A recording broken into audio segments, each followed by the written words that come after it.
country like this, country of ours, where law and order should be observed, that people can parade arms before Nigerian army.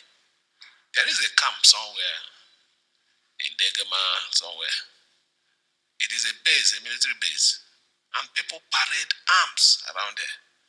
I want to ask, is it that our law has allowed individuals to start showcasing AK, say 47 or 48, whatever they call it? I'm not used to it. Has our law gotten to that point that people can brandish arm before military people and you don't do anything about it? I really want you to look into that.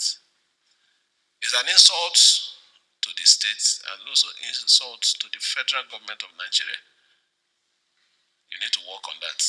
I don't know where it's coming from. Maybe you will have a reason for it, but look into it. But also see what you can do about this issue of security in the Elele axis.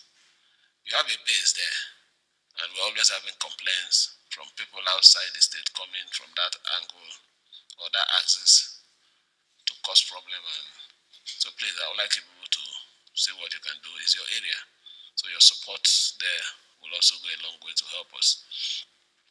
Like you rightly said, we have a lot in our tray now. The ring road project is a major one.